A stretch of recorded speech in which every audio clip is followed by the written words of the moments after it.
Judulnya menyambut hari raya. 4 menit lagi. Menyambut hari raya 15 April. Pertanyaan pertama apa ya? Apa berat? Sunnah hari raya langsung kan itu? Anu aja. Apa? Bagaimana kita menyambut hari raya? Kan? Menghidupkan malam hari raya. Oh iya, malam hari rayanya. Nanti ada takbiran. Malam hari Takbiran. Raya. Iya. Takbir. Kedua apa? Terus saling berkunjung dan memaafkan di hari raya.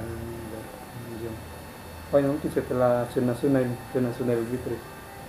Setelah berkunjung. Sunnah hari raya? Iya. Iya bisa aja. Yang mandi. Mandi pakai pakaian baru. Nanti sini saya mainkan di secara kubur dan lain-lain. Ya bisa. Kubur. Hias di rumah juga. Iya. Hias di rumah. Karena nanti ini terlalu banyak, nanti bahasa apa ya? Itu saja. Kalau misalnya Jumat nanti ketemu Jumat, Sabtu nanti itu aja. Kayaknya Sabtu sudah enggak sini. Hah?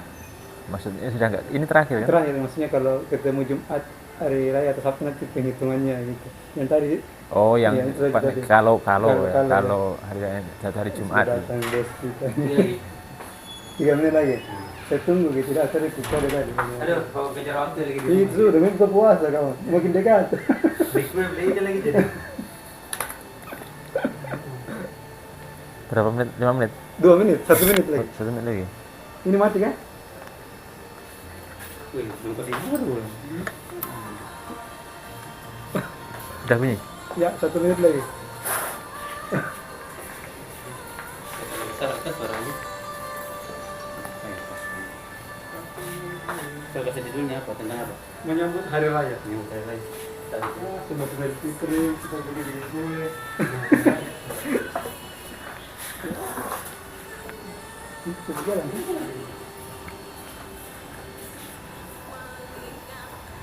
Ya, tinggal di mana saja Anda berada. Selanjutnya kita ikuti yang Ramadan di kesempatan sore hari ini dengan judul Hari Raya bersama yang akan dipandu oleh Ustaz Abdul Rahman Johannes. Selamat. Baik, bismillahirrahmanirrahim. Assalamualaikum warahmatullahi wabarakatuh. Innal hamdalillah, salatu wassalamu ala Rasulillah Muhammad sallallahu alaihi wasallam, amma ba'd. Pendengar sekalian, alhamdulillah kita berjumpa lagi dalam acara kesayangan kita, yaitu Bincang Ramadan edisi 15 April 2023. Di mana pada pertemuan kali ini kita masih bersama Ustaz Abdullah Al-Jirani LC, di mana pendengar sekalian ini adalah merupakan pertemuan terakhir kita dengan beliau, karena setelah ini beliau akan kembali melanjutkan aktivitasnya sebagai seorang pendakwah, seorang ustaz di kampung beliau di Solo. Assalamualaikum Ustaz. Waalaikumsalam warahmatullahi wabarakatuh. Gimana kabarnya hari ini? Alhamdulillah sehat. Tak terasa Ustaz, pertemuan terakhir kita di hari ini bersama Ustaz. Nanti kita sempatkan Ustaz pesan dan kesan Ustaz. Iya. Selama berada di Tanah Merah ini. Insyaallah. Baik Ustaz, dalam pertemuan kita kali ini kita akan bahas tentang bagaimana kita menyambut hari raya yang sebentar lagi akan tiba. Yeah. Namun sebelum hari raya kan ada malam hari rayanya Ustaz. Oh iya. Apa aja sih bagaimana kita menghidupkan malam hari raya? Iya. Bismillahirrahmanirrahim. Alhamdulillah wassalatu wassalamu ala Rasulillah wa ba'd. Jadi di malam hari raya Idul Fitri khususnya kita disunahkan untuk menghidupkan. Jadi menghidupkan malam hari raya Idul Fitri dengan berbagai hal ya, bisa dengan sholat, dengan zikir, dengan doa. Khususnya kalau di negara kita itu dengan zikir, yaitu dengan takbir atau takbiran bahasa kita. Bahkan di situ ada sebuah hadis di mana Nabi SAW memberikan sebuah dorongan atau motivasi seorang yang menghidupkan malam hari raya atau 2 malam hari raya Idul Fitri dan Idul Adha, maka Allah Subhanahu wa taala akan menjauhkan dari sesuatu yang jelek di situ ya oleh Allah Subhanahu wa taala. Jadi nanti di malam hari raya itu seharusnya kaum muslimin itu bisa lebih menghidupkan malam itu berbeda dengan malam-malam yang selainnya, terutama dengan takbir ya, takbir berdasarkan firman Allah Subhanahu wa taala wa tukmilul iddata wa litukabbirullaha ala ma hadakum. Jadi di situ nanti disyariatkan kita untuk bertakbir baik sendiri atau berjamaah dimanapun kita berada, di masjid, di jalan, di pasar, atau saat kita berada di tanah lapang atau di masjid sebelum menunaikan sholat id, semenjak matahari tenggelam ya, tenggelam di tanggal 1 Syawal berakhirnya sampai nanti imam memulai sholat id. Nah, di situ kita berusaha, dan himbauan kami untuk masjid-masjid di seluruh Kabupaten Bebendikul, saya beri motivasi dan dorongan untuk bisa mengadakan takbiran di masjid masing-masing ya. Walaupun mungkin tidak semalam suntuk, tapi syiar ini sebaiknya dihidupkan, paling tidak sampai jam 9 atau jam 10 sudah lumayan. Insya Allah seperti itu. Baik Ustaz, mengenai takbiran ini apakah ada lafaz takbir khusus atau seperti apa Ustaz? Untuk lafaz takbirnya sejauh pemeriksaan kami tidak ada ya, secara penentuan khusus harus ini atau harus itu tidak ada. Tapi yang ada dalil dalam masalah ini sifatnya mutlak. Kalau masalah ini kita kembali kepada kaidah usul fikih, kalau dalilnya sifatnya mutlak maka kita amalkan sesuai kemutlakannya. Pada intinya kalau esensinya sudah ada, yakni takbir, pengakuan kepada Allah Subhanahu wa taala, maka itu sudah cukup. Seperti misalkan kita yang masyhur diamalkan oleh kaum muslimin Indonesia itu biasanya Allahu Akbar, Allahu Akbar, Allahu Akbar, la ilaha illallah, Allahu Akbar, walillahil hamd. Itu seperti itu sudah bagus, dan itu termasuk redaksi yang diamalkan oleh banyak kaum muslimin dan termasuk para ulama kita, bahkan termaktub di kitab-kitab mereka. Juga kalau mau ditambahi dengan Allahu Akbar kabira, itu yang sampai akhir redaksi itu juga bagus, disebutkan juga oleh para ulama kita. Atau sebagiannya ada yang ditambah dengan setelah lafaz takbir itu dengan pembacaan surat pendek seperti Al-Ikhlas, kemudian An-Nas, kemudian Al-Falaq, itu juga diperbolehkan, itu bagus juga. Atau mungkin ditambah sholawat sebagiannya, itu juga boleh. Jadi dalam hal ini tidak ada redaksi khusus penentuan dari Nabi atau dari Allah Subhanahu wa taala, sepanjang esensinya sudah ada takbirnya sudah ada, itu sudah memenuhi syarat untuk pengakuan pada Allah Subhanahu wa taala gitu. Masya Allah Ustaz. Kemudian pagi harinya Ustaz, begitu kita akan melaksanakan hari raya Idul Fitri. Iya. Apakah kita masih dianjurkan bertakbir di situ dari jalan ke masjid atau? Iya, masih dianjurkan. Ya. Jadi sebenarnya yang bagus sesuai dengan sunnah Nabi itu saat kita akan berangkat ke tempat penyelenggaraan sholat id, baik di lapangan atau di masjid, itu dari rumah kita dianjurkan untuk bertakbir di jalan itu sampai tempat, sampai nanti imam naik memulai sholat. Jadi tidak malah sebenarnya pada ngobrol sendiri-sendiri itu kadang di jalan. Sebenarnya sunnahnya malah bertakbir gitu ya. Jadi baiknya lirih atau suara keras ini Ustaz? Justru diperdengarkan. Jadi tidak, maksudnya kita bertakbir di jalan cuma untuk diri kita sendiri, tapi justru malah diperdengarkan. Semangat, Ustaz, ya? Iya, jadi harus diperdengarkan, dan karena itu syiar kaum muslimin. Kalau sendiri-sendiri cuma kita yang dengarkan, tidak ada yang tahu. Baik Ustaz, untuk sunnah-sunnah hari raya Ustaz, apa saja itu? Iya, nanti ketika kita akan berangkat sholat id, itu ada sunnah-sunnah yang hendaknya kita bisa mengamalkannya. Yang pertama adalah mandi ya, mandi besar maksudnya di sini menyiram dari ujung kepala sampai ujung kaki, atau bahasa kita ya mandi keramas begitu. Itu pertama, usahakan ini jangan sampai ditinggalkan ya, karena setahun sekali juga. Kedua itu memakai pakaian yang terbaru yang kita miliki.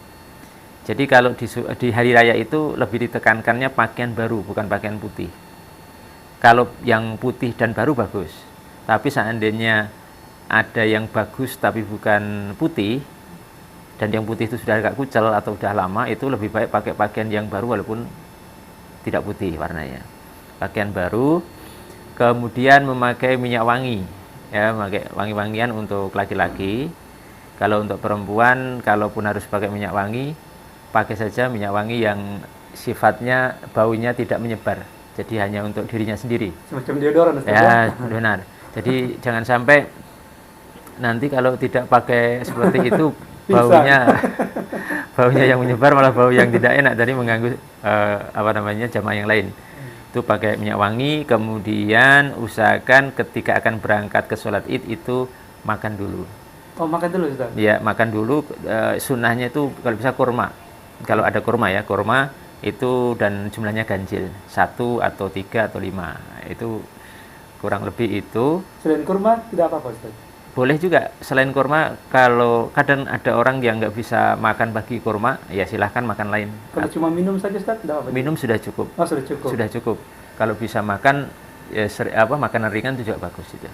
Kurang lebih itu ya sunnah-sunnahnya ketika sholat id, sampai nanti kita melaksanakan sholat hari raya bersama imam. Terus nanti yang lupa, ketika pulang atau pas setelah sholat id itu juga disunahkan, karena kita saling bertemu dengan kaum muslimin dengan jumlah yang demikian banyak, untuk dijadikan momen menjalin ukhuwah Islamiyah, kemudian saling bertaniah. Bertaniah itu mengucapkan selamat, seperti ya ucapan taqabbalallahu minna wa minkum, semoga Allah SWT mengabulkan ibadah kami dan kalian. Bisa ditambah juga dengan ucapan selamat hari raya Idul Fitri, minal aidin wal faizin, mohon maaf lahir dan batin. Kemudian juga nantinya ketika pulang itu dianjurkan untuk lewat jalan yang berbeda dari jalan yang saat berangkat. Nah, ini kurang lebih yang saya ingat dari sunnah-sunnah hari raya Idul Fitri itu. Nah, baik, Ustaz. Ya. Untuk ucapan ini, Ustaz, antara taqabbalallahu minna wa minkum dengan minal aidin wal faizin, itu tidak ada yang terlarang, Ustaz, ya? Oh, tidak ada. Jadi tahniah itu kan tradisi. Ya. Jadi tidak harus taqabbalallahu minna wa minkum juga. Karena sebagian kaum muslim kan juga tidak bisa bahasa Arab. Apalagi di kampung-kampung itu mengucapkan seperti itu sulit. Ya biasanya mereka itu ya selamat hari raya Idul Fitri, atau mohon maaf lahir batin, atau mungkin satunya itu minal aidin wal faizin yang masyhur di Indonesia itu. Kalau di Jawa itu Sugeng Riyadi ya. Gitu. Sugeng Riyadi itu maksudnya selamat hari raya juga gitu. Jadi itu tidak terlarang, karena tradisi itu pada asalnya pada asalnya itu hukumnya mubah saja, boleh. Jadi tidak ada dalil yang melarang. Kalau ada yang melarang mengucapkan ini itu, harus malah mendatangkan dalil. Kalau kita yang mengucapkan, ya jangan dituntut dalil, karena hukum asal sudah boleh gitu. Baik, Ustaz. Ya. Untuk minal aidin wal faizin sendiri artinya apa sih, Ustaz? Karena orang sering artikan mohon maaf lahir dan batin. Ya. Apa artinya beda, Ustaz? Jadi ini perlu kita luruskan ya, bahwa kadang mungkin bercampur ya. Misalkan kita mengucapkan minal aidin wal faizin, mohon maaf lahir dan batin, itu kadang dipahami minal aidin wal faizin itu artinya mohon maaf lahir batin. Ini keliru, tidak tepat. Jadi itu dua kalimat yang berbeda, cuma dirangkai tapi artinya berbeda. Kalau minal aidin wal faizin itu sebenarnya kalimat lengkapnya itu Allahumma ja'alna minal aidin wal faizin. Ya Allah, jadikan kami bagian orang-orang yang kembali kepadamu, bertobat padamu, dan orang-orang yang beruntung. Nah, ini dua kalimat yang berbeda tapi dirangkai saja. Oh, jadi dia kalimat doa, Ustaz, ya? Iya, doa, terus belakangnya permohonan maaf. Jadi bukan berarti minal aidin wal faizin itu artinya mohon maaf lahir batin, bukan. Ini jangan sampai salah kaprah. Jadi kita luruskan saja itu, tapi pengucapan itu sudah bagus. Jadi nggak perlu dirubah atau dilarang. Bahkan ada yang pernah berkata, Ustaz, karena minal aidin wal faizin artinya dari orang-orang kembali, dan wal faizin memperoleh kemenangan. Terus kemudian dia tidak puasa, tidak sholat tarawih, kemudian mengatakan minal aidin wal faizin, kami dari orang kembali dan yang menang. Gimana, Ustaz? Enggak, ini juga tidak tepat ya, karena sebenarnya ucapan itu layak diucapkan oleh orang-orang yang komitmen untuk taat pada Allah SWT, karena mereka sudah ikhtiar kan, sudah sholat, sudah puasa, sudah tarawih, sudah sedekah dan sebagainya. Kalau orang-orang yang mungkin belum melakukan itu sama sekali kemudian mengucapkan itu kan artinya belum ikhtiar ya, tapi sudah minta. Ini Saya kira tidak tepat ya. Ini harus kita komitmen ketika mengucapkan itu, sebelumnya harus komitmen menjalankan perintah-perintah Allah Subhanahu wa taala. Baik Ustaz. Nah, kita masuk kemudian tentang budaya kita yang baik, yaitu kita senantiasa saling berkunjung setelah pelaksanaan sholat Hari Raya Idul Fitri. Itu bagaimana Ustaz? Iya. Tradisi kita mungkin semua sama ya, mungkin dari Sabang sampai Merauke sampai sini ya, hampir semua itu melakukan, yaitu di momen hari raya biasanya setelah sholat id ya, itu ada tradisi saling berkunjung ke orang tua, ke sanak saudara, ke kerabat, ke tetangga, bahkan ke sahabat. Terus nanti biasanya dijadikan momen untuk saling memaafkan atau minta maaf. Tradisi ini jelas hukum asalnya jelas bagus dan boleh, karena tadi sudah kita sebutkan bahwa kaidahnya adalah hukum asal tradisi itu adalah boleh. Pun begitu, sebenarnya juga ada dalilnya. Jadi dalam sebuah riwayat, sahabat Abu Bakar itu di hari raya setelah sholat id mengunjungi anaknya, yakni Aisyah radhiyallahu ta'ala anha, di rumah Nabi Muhammad sallallahu alaihi wasallam. Itu dijadikan dalil sebenarnya untuk masalah ini. Jadi, dan itu kan Nabi ada, bihadrati Nabi, dan Nabi tidak mengingkari, berarti ini kan termasuk takrir. Jadi sebenarnya ini termasuk sunnah takririyah, disetujui oleh Nabi Muhammad SAW, yang berarti amaliyah ini bukan amaliyah yang terlarang, bahkan dianjurkan karena ada sunnahnya dari sahabat Umar bin Khattab, Abu Bakar, maaf, begitu. Oh baik Ustaz. Kemudian kalau misalnya yang sampai mudik Ustaz, itu bagaimana? Mudik juga bagus. Jadi kalau justru kita harapkan ya, kan kita beri motivasi, kita atau siapapun yang masih punya orang tua, berarti berstatus sebagai anak, baik orang tuanya masih komplit, ayah ibunya atau salah satunya, itu kita beri motivasi sebisa mungkin bisa mudik di tahun ini dengan mengupayakan segala upaya, karena mudik itu sebenarnya sebagai bentuk salah satu bentuk daripada berbakti dan membahagiakan orang tua kita. Kalau orang tua kita bisa bahagia dengan kita mudik, maka kita mengusahakan mudik itu juga ditekankan syariat. Kapan lagi kita akan membahagiakan orang tua dengan momen-momen seperti ini? Karena hampir rata-rata orang tua itu sama mengharapkan anaknya untuk pulang mudik ya, bahasa kita itu di momen hari raya. Sehingga tidak benar kalau ada pihak-pihak tertentu yang menyatakan katanya mudik itu dilarang ya. Ini termasuk fatwa yang bisa dikatakan syadz atau nyeleneh atau gharib, aneh ya. Tidak ada seorang pun ulama yang berani berfatwa seperti itu, karena pertama juga ada asalnya dari syariat, kedua itu masalah tradisi yang bagus, dan kita berupaya tradisi bagus ini harusnya dilestarikan dan dihidupkan oleh kita semuanya. Baik Ustaz. Ya. Kemudian salah satu tadi Ustadz katakan sunnahnya pulang dan datang dari arah yang berbeda kan Ustadz? Iya, iya. Itu tujuannya apa sih Ustadz?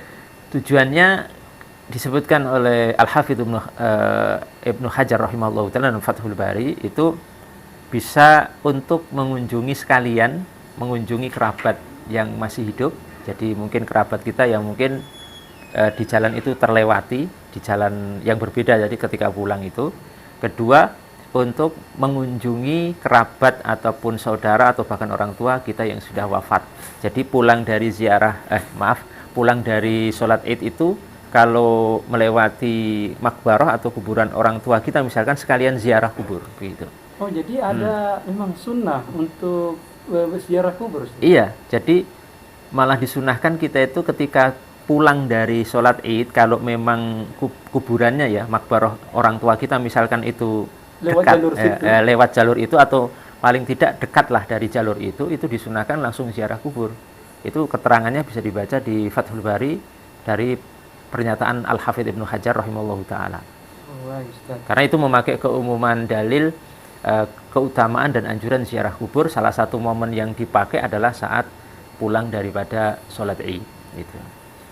Baik Ustaz, ini sebentar lagi kan Hari Idul Fitri. Iya. Kurang lebih 5 hari lagi Ustaz. Iya, iya. Masjid kosong sekarang Ustaz. Bukan kosong sih, agak berkurang. Iya. Sampai sekarang di media sosial ada pemberitahuan pencarian orang hilang. Rata-rata mereka sibuk dengan menghias rumah, Ustaz. Itu bagaimana, Ustaz? Masalah menghias rumahnya. Iya. Ya. Dan fenomena ini Hilangnya ini ya. Sebenarnya seharusnya momen ini ya, momen mendekati hari raya itu tidak seharusnya masjid-masjid kita itu semakin sepi. Kalau kita lihat dari tarikh, sejarah, dan juga riwayat-riwayat dari Nabi Muhammad SAW dan para sahabat itu, justru sebaliknya. Mereka ini kalau mendekati hari raya, artinya kan berarti masuk 10 hari terakhir bulan Ramadan, itu mereka semakin semangat dan beristihad, semakin sungguh-sungguh dalam beribadah kepada Allah Subhanahu wa taala ketika itu. Oleh karena itu, yang pertama ini perlu kami beri satu catatan bahwa kami himbau kaum muslimin untuk mendekati hari raya ini jangan sampai masjid-masjid kita itu kosong ya atau sepi. Kita tinggalkan untuk hal-hal yang kita tidak melarang hal-hal yang dilakukan tadi, cuma jangan sampai itu melalaikan tetap untuk menghidupkan dan meramaikan, memakmurkan masjid kita dengan ibadah kepada Allah Subhanahu wa taala, karena ini momen-momen akhir ya, momen-momen finish yang sangat menentukan bagaimana nanti nilai dan kualitas ibadah kita di bulan Ramadan. Ibarat orang lomba lari itu sudah mau finish malah belok. Kalau hilang dari masjid kan berarti belok ya, belok tidak masuk finish nanti malahan. Ini himbauan kita, mari kita tetap memakmurkan dan kita konsisten istiqomah untuk sampai akhir. Tapi kalau kemudian di momen-momen hari-hari ini sebagian waktu digunakan misalkan untuk menghias rumah atau menghias dengan mengecat ya, mengecat rumah biasanya, atau dengan pernik-pernik lampu atau mungkin gambar-gambar atau pita-pita seperti itu diperbolehkan. Jadi tahniah itu masuk ke umum tahniah menyambut hari raya Idul Fitri, dan momen-momen seperti itu dibolehkan sebagaimana disebutkan oleh Al-Hafidz Ibnu Hajar dalam Fathul Bari. Itu dibolehkan momen-momen kebahagiaan dan syiar kaum muslimin untuk melakukan hiasan-hiasan seperti itu. Baik, Ustaz. Ya. Untuk Idul Fitri ini sendiri kan artinya kita kembali makan, Ustaz ya? Ya. Berarti yang tadinya tidak makan, kemudian makan. Lalu bagaimana dengan fenomena kita yang hampir-hampir tidak berhenti makan di hari itu, dari rumah ini, kadang tidak mengontrol, Ustaz. Ya. Makan ini, di rumah ini, makan lagi, itu tidak apa-apa, Ustaz? Ya, jadi sebaiknya juga dikontrol ya. Jadi jangan sampai kita ini kayak balas dendam. Jadi puasa balas dendam ya. Jadi kita sudah 1 bulan seolah-olah kita dikekang ya, nggak bisa bebas makan minum. Kemudian nanti di momen hari raya itu kita balas dendam. Jadi semuanya kita makan, semuanya kita minum, lepas kontrol, sehingga banyak hal mudorotnya kepada kita juga ya, dari sisi kesehatan ataupun sebenarnya dari sisi agama juga. Karena esensi puasa itu kan sebenarnya melatih mengerim nafsu ya, hawa nafsu. Termasuk nafsu itu kan nafsu makan minum sebenarnya. Sehingga kata Imam Ghazali, ketika kita puasa dikekang seperti ini, ketika Idul Fitri sudah mulai berbuka itu bukan berarti kita kemudian kayak melepaskan nafsu kita kembali. Bukan tidak boleh makan ya atau minum di hari itu, silahkan saja. Tapi kalau melampaui batas, seolah-olah puasa kita itu hanya puasa balas dendam, ini berarti kualitas puasa kita yang memang dimaukan Allah dan Rasulnya itu belum tercapai gitu. Masih ya itu tadi, masih melampiaskan nafsu, masih ada momen seperti itu untuk balas dendam tadi.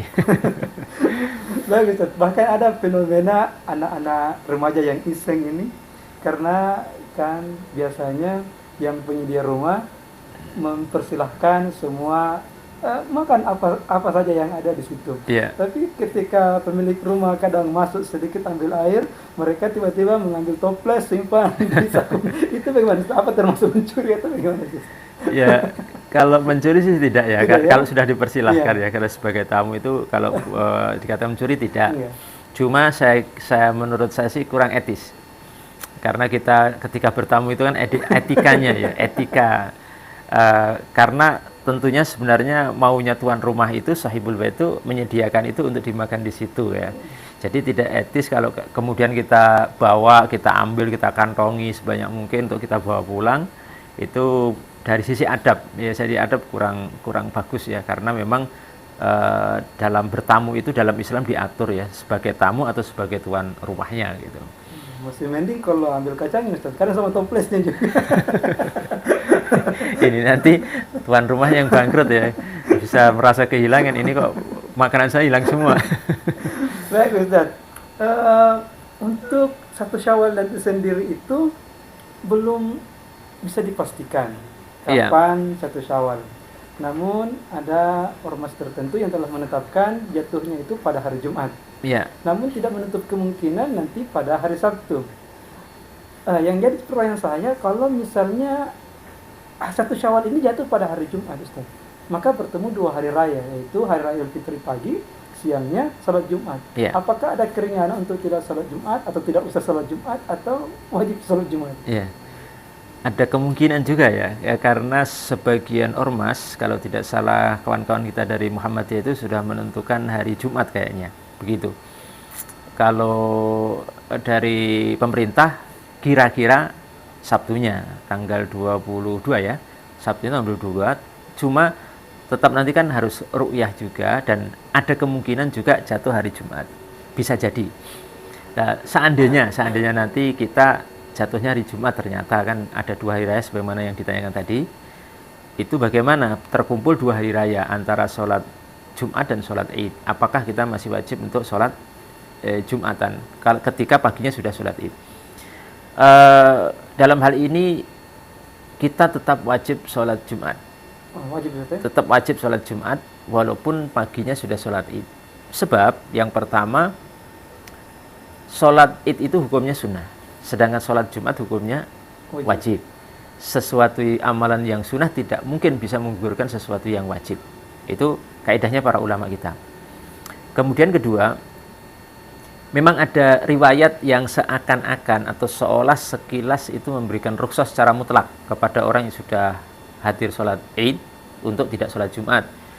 Karena di zaman Rasul ternyata sudah pernah terjadi sholat Id bareng dengan hari Jumat.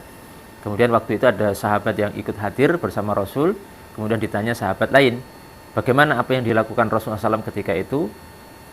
Sahabat ini menyatakan sholat Id, beliau sholat Id, kemudian warakhasa fi dzalika, kemudian beliau memberikan rukhsah kepada yang sudah sholat Id untuk tidak sholat Jumat. Kan begitu. Siapa yang ingin sholat Jumat juga silakan, yang tidak apa-apa.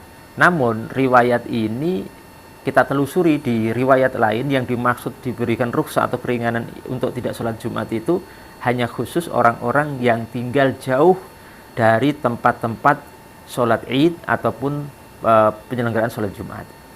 Orang-orang yang mungkin untuk menuju ke tempat itu, lokasi itu membutuhkan waktu berjam-jam. Orang-orang pelosok, orang-orang yang tinggal di pegunungan dan lain sebagainya. Nah, orang-orang seperti ini disebutkan dalam redaksi hadis yang lain itu min ahlil aliyah. Jadi dari orang-orang yang memang tinggal di tempat-tempat yang sangat jauh, yang di pegunungan yang tinggi itu. Lah, orang seperti ini diberikan rukhsah untuk tidak sholat Jumat, tapi untuk orang-orang yang berada di kota, yang mudah kita mendapatkan tempat sholat Jumat, dekat dengan tempat sholat Id, itu tidak diperbolehkan, tetap wajib untuk menunaikan sholat Jumat. Baik Ustaz. Namun kalau misalnya dia tidak sholat Jumat, tetap wajib sholat duhur Ustaz ya? Oh iya. Jadi maksud diberikan rukhsah untuk tidak sholat Jumat, misalkan yang tinggalnya memang jauh ya dari tempat penunaian sholat Id atau sholat Jumat, itu maksudnya tetap sholat zuhur. Wajib sholat zuhur. Tapi kalau misalnya Ustaz di kampungnya mereka, walaupun dia jauh, ternyata di sana juga ada masjid untuk sholat Jumat. Oh iya, kalau ternyata walaupun orang itu tinggal di pelosok, kemudian untuk kampungnya ada musola atau masjid yang menjalankan sholat Jumat, maka tetap wajib. Maka gugur ya? Gugur rukhsah ataupun keringanan tadi gugur. Baik Ustaz. Iya. Baik Ustaz, karena waktu sisa 5 menit lagi, secara singkat tentang tata cara sholat Idul Fitri Ustaz. Ya, sholat Idul Fitri tata caranya kurang lebih ya, secara singkat saja itu 2 rakaat, ya 2 rakaat, kemudian niat sholat Id 2 rakaat, kemudian takbir itu takbir pertama 7 kali selain takbiratul ihram, ya, dan di sela-sela takbir itu disunahkan berzikir. Kemudian sambil mengangkat kedua tangan ya ketika bertakbir itu. Kemudian yang rakaat kedua itu 5 kali, selain takbir perpindahan, kalau dengan takbir perpindahan berarti 6 kali. kemudian seperti sholat biasa, salam, kemudian setelah itu baru khutbah Jumat, khutbah Id. Khutbah Idnya itu seperti khutbah Jumat, jadi 2 kali khutbah disela dengan duduk, kurang lebihnya begitu. Baik Ustaz, untuk kalau misalnya jamaah terlambat, dia ketinggalan takbir 7 kalinya Ustaz, apakah diqadha atau bagaimana Ustaz? Nggak usah diqadha, karena hukumnya sunnah. Yang takbir tambahan 7 kali itu hukumnya sunnah, dan 5 kali itu hukumnya sunnah, jadi tidak perlu diqadha. Seandainya pun lupa, sholatnya juga masih sah, karena itu hukumnya tidak wajib. Jadi kalau misalnya terlambat 1 rakaat, dia berdiri 1 rakaat, apakah dia ambil yang 5 atau yang 7 yang di awal Ustaz? 5, yang 5. Yang 5 kalau ketinggalan 1 rakaat berarti ngambil yang 5 saja, yang 7 nggak usah diqadha. Kecuali kalau terlambatnya total ya, 2 rakaat total, itu dia sholat sendiri bisa, tanpa khutbah juga bisa. Nah, kalau ketika dia mengqadha seperti itu, dia sesuai dengan tata cara sebelumnya ya, tetap takbir 7 kali dan 5 kali itu. Baik Ustaz, karena waktu sisa 3 menit lagi, kami mengharap pesan dan kesan Ustaz selama di Bovendigul, terkhusus mengisi RRI ini Ustaz, bagaimana Ustaz? Iya. Mungkin karena ini momen terakhir ya, momen terakhir atau edition kita terakhir di RRI Bovendigul ini. Di sini perkenanan kami memberikan kesan dan pesan ya sebelum berpisah nantinya.